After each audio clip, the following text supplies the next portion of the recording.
Well, for some people, public speaking is so nerve-wracking they avoid it altogether. For others, imagining the room is full of naked strangers gets them through.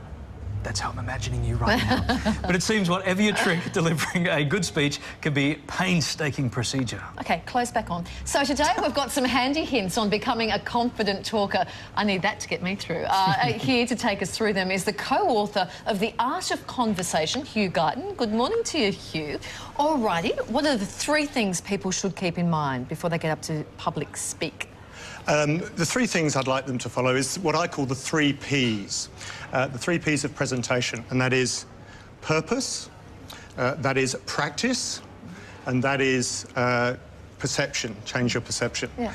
And the final piece is the 4th item, the S, the apostrophe S, slow down. Yes. So if I could just take you through those in a little bit more detail. Purpose is, what purpose do the audience want to get out of you presenting? So if you're at a wedding, what's the purpose of you speaking? Or somebody special, why have they asked you there? What do they want to get out of you speaking? Practice, we all know anybody who's good at anything, they've got there through practice, practice, practice. So it's absolutely critical. Increases your confidence. And perception is, people are very anxious about public speaking or presenting. So change your perception. And as far as we're concerned, the way we do that is, it's just a conversation. It happens to be to many. Mm-hmm. Right. And sorry, and then of course the apostrophe S. Slow down. Got to slow down. How can we go about improving our confidence? Because there's nothing you can't practice confidence, can you? Well, I think practice leads to confidence, Larry. So the more you run through something, the more confident you get. But once again, it's about the perception, the self-talk that you have in your head about, oh, I'm fearful. Recognise, particularly for these social presentations, you're amongst friends. They want you to be successful. You're just having a conversation. And really understand what it is for them for you to be successful.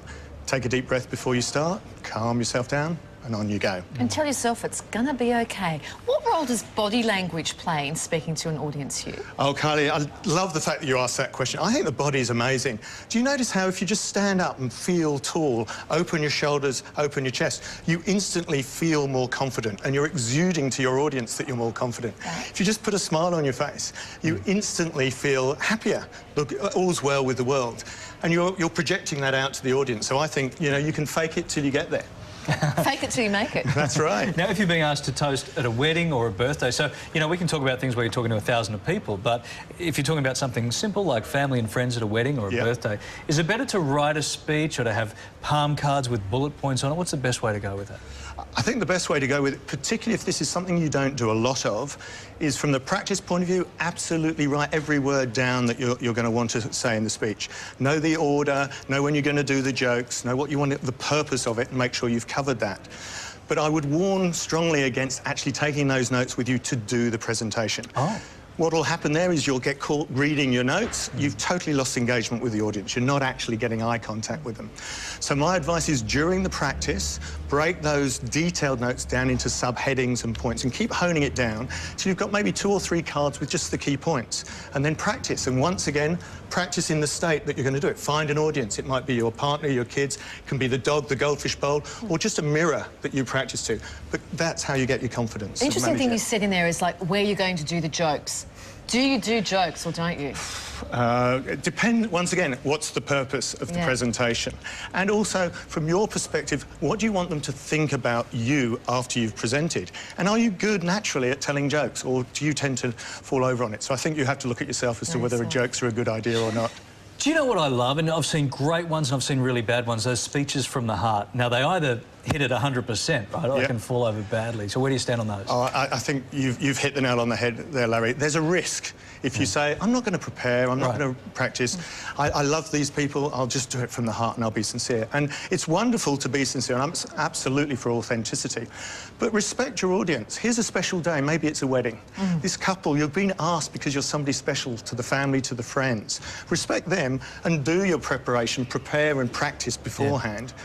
And then if, when you're there, you feel that you've got everything, sure, speak from the heart, ditch your notes. You most probably find you'll do a much better job because you've been through that process prior to turning up.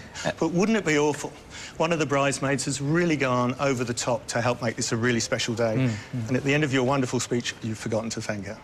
Yes, yes, yes. And don't open with a story about the Bucks night. Don't do that. Top tip. Good to see you. Thank you, Hugh. Thank you. You've inspired me. I feel like going out and making a speech right now. Thank you. So, if you're getting married this weekend, just give us a call here call me. and Kylie will just pop out and MC that for you. Yes, to my good friends Barry and Michelle, who I've never met before. Thanks, Hugh.